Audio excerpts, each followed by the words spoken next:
அண்மை செய்தியை பார்த்துக் கொண்டிருக்கிறோம். சென்னையில் கனரக வாகனங்களுக்கு கட்டுப்பாடு விதிப்பது தொடர்பாக காவல் ஆணையர் அருண் முக்கிய ஆலோசனையில் ஈடுபடுகிறார். இது தொடர்பான கூடுதல் விவரங்களோடு இணைகிறார் எமது செய்தியாளர் கதிரவன். வணக்கம் கதிரவன், உங்களிடம் இருக்கும் தகவல்களை சொல்லுங்க. சென்னை திருவிக நகர் பகுதியில் குடிநீர் லாரி மோதியதில் சிறுமி பலியான சம்பவத்தின் பின் பீக் ஹவர்ஸ் நேரத்தில் சென்னைக்குள் குடிநீர், கழிவுநீர் லாரிகள் மற்றும் கனரக வாகனங்கள் நுழைய தடை விதிக்கப்பட்டு சுமார் 300க்கும் மேற்பட்ட வழக்குகள் பதிவு செய்யப்பட்டிருக்கிறது.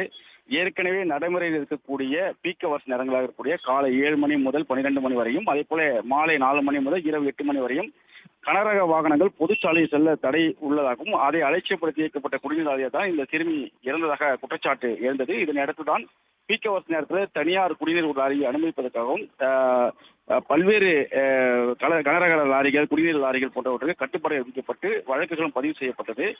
தற்போது இது தொடர்பாக சென்னை காவல் ஆணையரும் குடிநீர் வடிகால் வாரிய அதிகாரியுடன் ஒரு ஆலோசனை கூட்டத்தை நடத்தியிருக்கிறார். குடிநீர் வாரிய மேலாண் இயக்குநர் வினய் தலைமையில் குடிநீர் வாரிய அதிகாரிகள் 30 பேர் ஆலோசனை நடத்தியிருக்கிறார்கள்.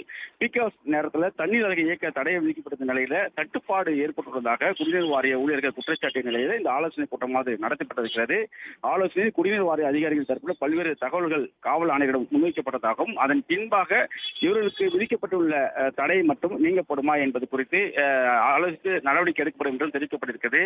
ஏற்கனவே கோடை காலத்தில் மட்டும் அதற்கான தளர்வு, அதாவது பீக் ஹவர்ஸ் காலங்களில் இந்த குடிநீர் லாரிகளுக்கு மட்டும் தளர்வுகள் அளிக்கப்பட்டதாகவும், தற்போது விபத்து ஏற்பட்டதால் போக்குவரத்து காவல்துறையோடு ஆலோசனை செய்து ஏற்கனவே உள்ள இந்த பீக் ஹவர்ஸ் நேரங்களில் மட்டுமே, அதாவது 11 முதல் 4 மணி வரை மட்டுமே இயக்கப்படுமா என்று குடிநீர் வாரிய அதிகாரிகள் தகவல் தெரிவித்திருந்தார்கள்.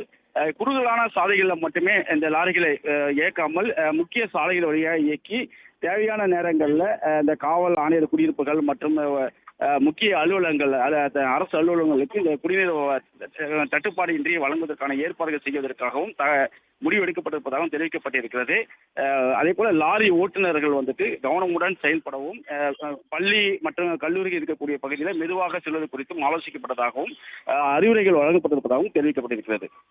பிளே ஸ்டோர் மற்றும் ஆப் ஸ்டோரில் இருந்து பாலிமர் செயலியை QR கோடு மூலம் பதிவிறக்கம் செய்யுங்கள். செய்திகளை உடனுக்குடன் பெறுங்கள்.